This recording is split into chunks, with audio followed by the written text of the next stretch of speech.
Bonjour et bienvenue dans la troisième séquence de notre MOOC sur le vieillissement normal et pathologique. Lors de la première séquence, nous avions vu le vieillissement de manière générale et épidémiologique. Au cours de cette troisième séquence, nous allons approfondir le vieillissement, quelles sont ses modalités, ses facteurs, ses aspects, et aussi nous allons voir ce qu'on entend par vieillissement réussi, vieillissement pathologique, vieillissement normal. Pour introduire cette séquence, revenons à la question: le vieillissement est-il quelque chose de normal en milieu naturel? Nous avions dit que certains animaux parvenaient à s'affranchir, dans une certaine mesure, du vieillissement. Nous allons voir quelques exemples. En premier, et pour tuer complètement le suspense, nous allons parler d'un animal immortel. Et oui, ça existe. Il existe une méduse, la Nutricula turritopis, qui est une petite méduse d'origine des Caraïbes, qui mesure pas plus de 4-5 mm de haut, est une méduse qui voit sa population exploser d'un point de vue démographique à l'heure actuelle, car elle est complètement immortelle. C'est-à-dire que sans prédateur, elle va vivre éternellement. Elle est même capable de rajeunir, c'est-à-dire de retourner à un stade antérieur de son existence, par exemple de retourner à un stade qui lui permet de repartir sur un état de polype et puis de repartir sur un état de reproduction. C'est donc le seul animal immortel que l'on connaisse à l'heure actuelle. Autre exemple d'animal avec une certaine longévité, la palourde. Vous avez tous mangé de la palourde, on ne verrez plus la palourde de la même manière. Sur les côtes islandaises, il y a quelques années, ont été pêchées des palourdes dont l'une a attiré l'œil de certains experts. Effectivement, cette palourde était âgée de plus de 507 ans. On l'a appelée Ming la palourde car quand elle est née, la dynastie Ming régnait sur la Chine. Donc un demi-millénaire pour un animal, un crustacé, un coquillage tel que la palourde. Autre exemple, un animal un petit peu plus volumineux, le requin du Groenland. Le requin du Groenland est l'un des plus grands requins existants dans les mers à l'heure actuelle. Ce requin a une longévité exceptionnelle de 4 siècles, 400 ans. Il grandit très lentement, 1 cm par an, grosso modo, et il va mettre 150 ans à atteindre sa maturité sexuelle. Un dernier exemple, nous allons parler du rat taupe nu. Comme vous pouvez le voir, ce rat taupe nu n'est esthétiquement pas très beau à regarder. C'est vrai, mais il a d'autres caractéristiques beaucoup plus intéressantes, notamment sa longévité. Il est capable de vivre plus de 30 ans. Un rat, généralement, vit 4 ou 5 ans. Celui-ci vit plus de 30 ans grâce à certaines caractéristiques très spécifiques qui lui permettent notamment d'être insensible aux maladies chroniques, dont le cancer et certaines maladies neurodégénératives. C'est donc un animal extrêmement étudié à l'heure actuelle. Ces quelques exemples pour vous montrer que le vieillissement est à la fois normal et à la fois très différent d'une espèce à l'autre. Et certaines espèces arrivent même, comme la méduse qu'on a vue, à s'en affranchir complètement. Revenons au vieillissement chez l'homme. Le vieillissement chez l'homme, quelles sont ses modalités et quelles sont ses exceptions? Le vieillissement chez l'homme suit des règles qui sont assez nombreuses, avec des exceptions qui sont encore plus nombreuses. Les règles sont spécifiques selon les différents plans. Le plan génétique, le plan moléculaire, le plan environnemental, il y a plusieurs plans qui peuvent expliquer le vieillissement. Aucun de ces plans n'est suffisant pour une compréhension globale du vieillissement et chacun de ces plans possède un nombre d'exceptions très important selon les espèces. Nous allons commencer par la théorie génétique. D'un point de vue génétique, il est clair que le vieillissement va influencer l'expression des gènes. Par exemple, deux jumeaux vont vivre d'une manière assez similaire et vont avoir une espérance de vie, une longévité assez similaire. On sait également que le vieillissement va provoquer des mutations au niveau de l'ADN et que ces mutations vont accélérer le vieillissement physiologique. Enfin, on sait qu'il est inscrit au niveau génétique une certaine durée de vie qui est particulière selon tel ou tel type de tissu ou de molécules. Voyons à présent comment fonctionne cette limite de Hayflick, ce compte à rebours dans les gènes. Nous avons vu lors de la première séquence que les cellules se reproduisaient, sauf la majorité des neurones. Comment se reproduisent ces cellules et est-ce qu'il y a une limite à cette reproduction? Effectivement, il y a une limite à cette reproduction et elle est variable selon le type de cellule et le type de tissu. Quand on prend un brin d'ADN, vous connaissez tous cet ADN, cette structure hélicoïdale qui se trouve au centre de nos cellules, quand on prend un brin d'ADN, il se termine par des petites barrettes qu'on appelle des télomères, avec un nombre de barrettes qui sont variables selon justement le type de cellule. Lorsqu'une cellule se reproduit, dans le cadre de ce qu'on appelle la mitose, elle va se séparer en deux et créer une nouvelle cellule. À chacune de ces séparations, de ces réplications, un brin de télomère va disparaître. Et lorsqu'il n'y aura plus de brin de télomère, il n'y aura plus de réplication possible. Donc c'est la limite de Hayflick, c'est cette limite de réplication d'une cellule. Par exemple, une cellule de l'épiderme qui va se reproduire tous les 28 jours en moyenne va comporter dans son ADN un nombre de télomères beaucoup plus important qu'une cellule osseuse qui va se reproduire tous les 10 à 15 ans. C'est ça qu'on appelle la limite de Hayflick et le compte à rebours dans nos gènes. Voyons à présent une autre modalité de vieillissement, l'oxydation par exemple. L'oxydation se produit également dans nos cellules. Nous avons besoin d'oxygène. Nous avons besoin d'oxygène d'une part parce que certaines de nos organes ont un besoin vital de cet oxygène, comme le cerveau par exemple, et nous avons besoin de l'oxygène également pour dégrader les nutriments alimentaires qui vont nous permettre de fournir de l'énergie. Donc l'oxygène est absolument indispensable pour le corps humain. Mais l'oxygène a aussi un pouvoir toxique, un pouvoir oxydant. De la même manière qu'elle produit de la rouille sur les métaux, l'oxygène va attaquer nos molécules et va créer ce qu'on appelle des radicaux libres, ce qu'on appelle une oxydation. Et ces radicaux libres vont avoir un impact très important sur le vieillissement des tissus. Ces radicaux libres vont accélérer le vieillissement. D'où cette mode que vous connaissez, que nous connaissons tous, des antioxydants que nous allons rechercher au niveau de notre alimentation, que nous allons rechercher au niveau des compléments alimentaires. Enfin, dernière modalité, puisque nous ne pouvons pas toutes les voir dans ce mot, qui est en quelques mots simplement l'environnement. La pollution a un impact sur cette oxydation, elle a un impact sur la dégradation des cellules et on ne vieillit pas de la même manière dans un endroit hyper pollué comme à Paris ou à Bruxelles par exemple, ou alors dans une campagne tout à fait saine et protégée comme par exemple dans les campagnes les plus reculées des provinces françaises ou alors à Okinawa comme nous l'avons vu lors de la première séquence. Allons un peu plus avant et intéressons-nous au vieillissement de l'organisme et des organes. L'organisme va vieillir, effectivement, progressivement, et on peut dire que d'un point de vue de notre organisme, on ne fait pas la même chose à 20 ans qu'à 60 ans. Effectivement, notre métabolisme va ralentir. On va perdre notamment beaucoup de masse maigre, c'est-à-dire des muscles, et on va de manière naturelle avoir une tendance à garder les masses grasses, effectivement. Donc il faudra compenser cet effet naturel par un petit peu plus de sport et un petit peu plus d'hygiène de vie, un petit peu plus d'effort sur notre alimentation. Au niveau du vieillissement cardiovasculaire, par exemple, nous allons remarquer que le cœur va augmenter de taille, augmenter de masse, que nous allons avoir une rigidification des artères et que nous allons avoir une pression artérielle qui va monter. Là encore, il est possible de compenser ces effets par un petit peu plus d'exercice et d'hygiène de vie. C'est la même chose d'un point de vue respiratoire.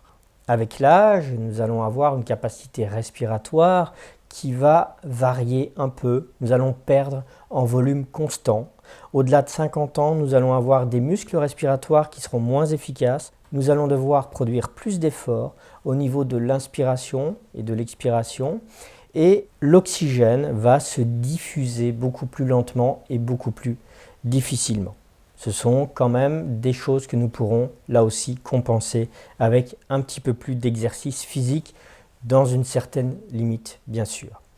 Autre conséquence un peu plus tardive, au niveau digestif, nous allons avoir effectivement aussi des effets, même s'ils seront un petit peu plus tardifs. Rien qu'au niveau de la bouche, nous aurons une dentition qui va s'user, qui va même peut-être disparaître, nécessiter éventuellement une prothèse. Nous aurons également un affaiblissement de la salivation et un affaiblissement des flux gastriques, du rythme intestinal et même du transit intestinal, voire des fonctions hépatiques. Tout ça va nécessiter éventuellement des adaptations d'un point de vue alimentaire. Venons-en à la locomotion. Au-delà de 65 ans, le risque de chute est aggravé. Au-delà de 65 ans, la densité osseuse s'affaiblit. Nous avons des muscles qui sont plus fragiles, notamment et surtout chez les femmes. Suite à la ménopause, il pourra y avoir une montée de l'ostéoporose. Donc à partir de 65 ans, nos os seront beaucoup plus fragiles. Enfin, au niveau sensoriel, nous aurons une baisse de la vue, une baisse de l'audition. La vue peut s'aggraver d'une cataracte et l'audition peut s'aggraver d'une surdité. D'un côté comme de l'autre, des interventions sont possibles. Au niveau du goût, nous allons avoir une augmentation de l'appétence pour le sucre avec l'âge. Nous allons avoir également des difficultés à différencier certains goûts s'ils sont subtils. Au niveau de l'odorat, nous allons avoir une perte progressive de l'odorat, même si ça va être très tardif. Enfin, en ce qui concerne le toucher, les données sont plutôt hétérogènes. Certaines personnes vont avoir un toucher qui va être de plus en plus sensible et ne vont plus même supporter qu'on les touche. D'autres personnes, à l'inverse, auront un toucher qui deviendra de plus en plus insensible. Intéressons-nous à présent aux particularités du vieillissement cognitif. Le cerveau est un organe comme les autres, ou presque comme les autres. Il est constitué en majorité de neurones. Nous avons vu que cette majorité de neurones ne se répliquait pas. Et ces neurones sont en nombre, effectivement, puisqu'ils ne peuvent pas se reproduire. 80 à 100 milliards de neurones constituent un cerveau adulte. Notons que c'est à la naissance que nous possédons le plus de neurones et que la plupart d'entre eux vont disparaître entre 0 et 5 ans s'ils ne sont pas mis en connexion, s'ils ne servent pas. Nous allons ensuite perdre des neurones tout au long de notre vie. Donc ces neurones vont entrer en connexion et vont créer ce qu'on appelle une arborescence dendritique qui, elle, va évoluer et s'étoffer tout au long de notre existence. Ainsi, le cerveau vieillit comme tous les autres organes et va perdre, avec la montée en âge, de plus en plus de neurones. Il est ainsi normal qu'une légère atrophie soit détectable avec le vieillissement. Cette légère atrophie, on la retrouve chez tout le monde, mais on peut la retrouver d'une manière beaucoup plus importante en cas de maladie neurodégénérative, bien entendu. Les aires cérébrales du cerveau et les fonctions générales du cerveau ne vont pas être atteintes d'une manière uniforme. Elles vont être atteintes d'une manière très différente d'un secteur à l'autre par le vieillissement. Par exemple, c'est le cortex entorhinal, c'est-à-dire la partie qui se trouve sous le lobe temporal, qui va être atteinte en premier par le vieillissement. C'est également cette partie qui va être atteinte de manière massive lors de la maladie d'Alzheimer. Pour compenser la perte de certaines fonctions cérébrales, nous allons avoir une espèce de plasticité cérébrale qui va être très importante avec un concept qu'on appelle le concept de réserve cognitive. Alors ce concept, ça signifie que certains réseaux peuvent être hypertrophiés en quelque sorte, peuvent avoir des connexions tout à fait riches et nourries grâce à un environnement socio-culturel important, grâce à un environnement enrichi, comme on dit, donc grâce à des stimulations très intéressantes, très nourrissantes tout au long de notre existence. Intéressons-nous donc au niveau cognitif, au niveau des fonctions cognitives. On remarque avec la montée en âge un déclin progressif et léger de certaines fonctions, comme la mémoire par exemple. C'est tout à fait normal. Au-delà de 65 ans, la majorité des personnes vont se plaindre d'une perte de leur mémoire. Encore une fois, c'est un processus qui est tout à fait normal. On ne se pose pas la question qu'au niveau musculaire, à 60 ans, on ne peut pas réaliser la même chose qu'à 20 ans. Mais par contre, on se pose la question, tiens, c'est étrange que ma mémoire de mes 60 ans ne soit pas la même qu'à 20 ans. Tout ça est effectivement à remettre dans un contexte évolutif et c'est peut-être simplement quelque chose qu'il faut prendre et accepter tel que cela se présente. À côté de la mémoire, nous allons voir d'autres fonctions cognitives qui vont également s'affaiblir, décliner légèrement avec l'âge. C'est notamment le cas de l'attention divisée par exemple. Il va être de plus en plus compliqué de faire deux choses en même temps. À côté de ce déclin de l'attention, nous aurons également des difficultés d'inhibition. Difficultés d'inhibition des informations non pertinentes. En gros, nous serons plus distractibles avec la montée en âge.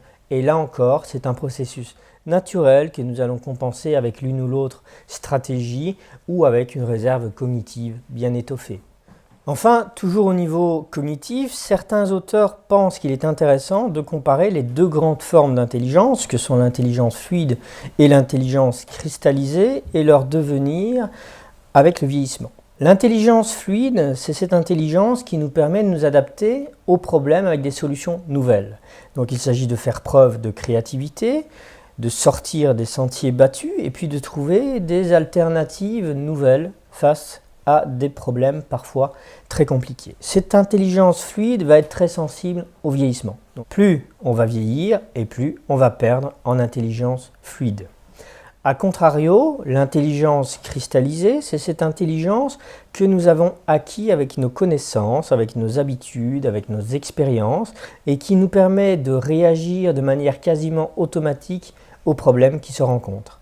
Cette intelligence cristallisée, elle va être préservée au cours du vieillissement et donc nous allons pouvoir compter dessus pendant très longtemps et même avec une maladie d'Alzheimer, cette intelligence cristallisée va rester efficace. Qu'en est-il des aspects psychologiques du vieillissement? La psychologie du vieillissement est un domaine vaste, avec là aussi de nombreux courants, de nombreuses théories. Nous allons parler de 5 d'entre elles qui nous paraissent intéressantes pour comprendre le vieillissement. La première de ces théories du vieillissement est la psychologie structuraliste ou psychanalytique, qui est l'une des théories les plus anciennes, mais aussi à l'heure actuelle un petit peu en perte de vitesse. Par rapport à cette théorie, le vieillissement se marquerait surtout par un affaiblissement d'une structure psychique appelée le moi, c'est-à-dire la partie la plus consciente de la personnalité, et aussi un désinvestissement narcissique. Ainsi, à côté d'un déclin des fonctions intellectuelles, à côté d'un émoussement de la personnalité, nous aurions un sujet qui aurait de plus en plus de mal à investir l'avenir, à investir de nouvelles activités, à passer outre des limitations qu'il rencontre avec le vieillissement. On parle dans ce cas d'une seconde crise après l'adolescence qui serait constituée par ce vieillissement et qui nécessiterait une réorganisation et une véritable résilience. Dans un second domaine, nous allons parler de la psychosomatique. Ce courant de la psychosomatique va considérer qu'on ne peut pas envisager le psychisme sans le corps. Grosso modo, il y a un équilibre qui va se dérouler au cours de la vie entre le corps et le psychisme. Au cours du vieillissement, cet équilibre peut être mis à rude épreuve. Si l'un s'effondre, l'autre peut suivre très rapidement. D'où l'intérêt pour ce courant de travailler à la fois le corps et à la fois le psychisme. C'est un courant qui revient en vogue à l'heure actuelle, notamment dans une théorie qu'on appelle la cognition incarnée. Un troisième mouvement qui est également très intéressant, malheureusement peu développé encore à l'heure actuelle, c'est la systémique familiale. Dans ce domaine psychologique, on considère que l'homme a un rôle, un statut dans sa famille, dans son groupe, dans la société, et qu'une personne vieillissante peut perdre ce rôle et ce statut, et avec cette perte, sa psychologie peut décliner très rapidement. Nous avions vu lors de la première séquence que dans certaines autres cultures, ce rôle ne se perdait jamais et que c'était un facteur prédicteur. C'est donc un mouvement qui est particulièrement intéressant. Autre domaine de la psychologie cognitive, que nous avons déjà assez bien développé dans ces premières séquences et que nous allons encore élaborer par la suite. La psychologie cognitive qui a le vent en poupe, comme on dit à l'heure actuelle, grâce à nos connaissances de plus en plus évoluées sur le cerveau et sur les neurosciences. Donc dans ce mouvement psychologique, on considère que les fonctions mentales sont d'abord cognitives et on va s'intéresser au raisonnement, au langage, à la mémoire, etc., etc. Nous y reviendrons également. Enfin, dernier mouvement, dernier courant psychologique qui nous intéresse tout particulièrement à la Fondation Médéric Alzheimer, c'est l'approche psychologique environnementale.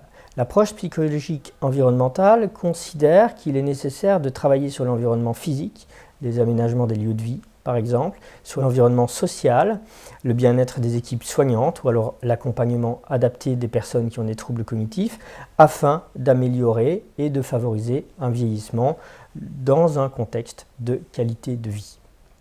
D'ailleurs, dans ce domaine de la psychologie environnementale, nous allons écouter le docteur Kevin Charras qui va nous en dire un petit peu plus.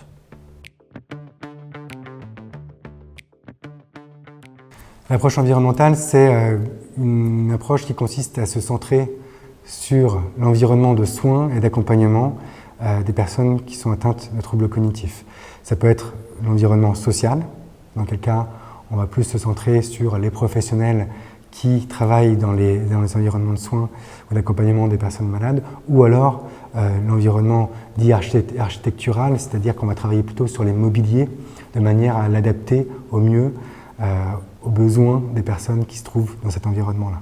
En fait, ce qu'on observe souvent dans les établissements, c'est qu'un grand nombre de personnes sont de plus en plus assistées, alors qu'elles arrivent encore avec un certain nombre de compétences de cette dégradation. Les professionnels ont tendance à faire à la place d'eux pour les personnes et ne plus faire avec ces personnes-là.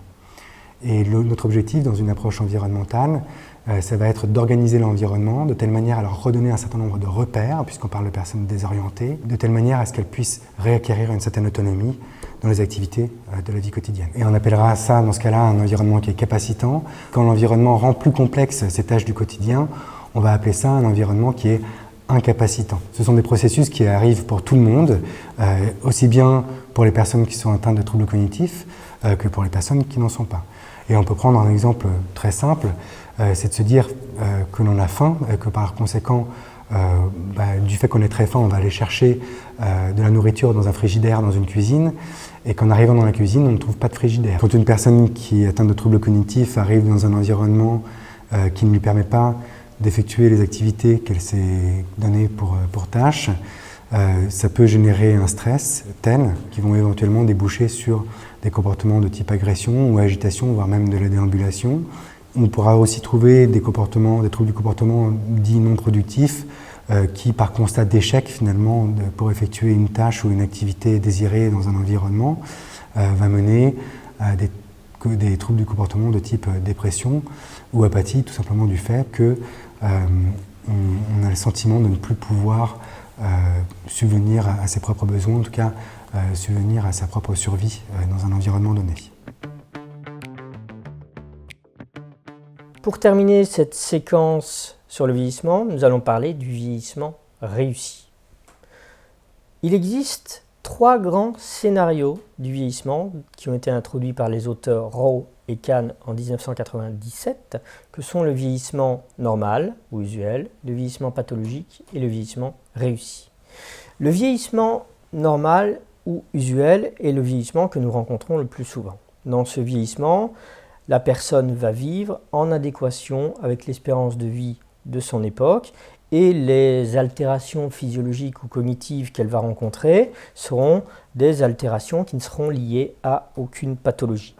À la fin de ce vieillissement normal ou usuel, la personne va rencontrer une période courte ou moyenne de dépendance et de perte d'autonomie. Nous allons avoir également ce qu'on appelle un vieillissement pathologique. Alors ce vieillissement pathologique, comme son nom l'indique, va être compliqué, aggravé par la survenue de pathologies.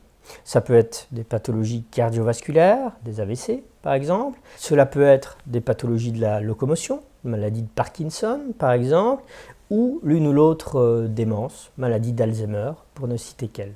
Dans le cadre de ce vieillissement pathologique, une dépendance va survenir très tôt et va peut-être se prolonger pendant un certain nombre d'années avant le décès qui souvent intervient avant la fin de l'espérance de vie pour une époque donnée.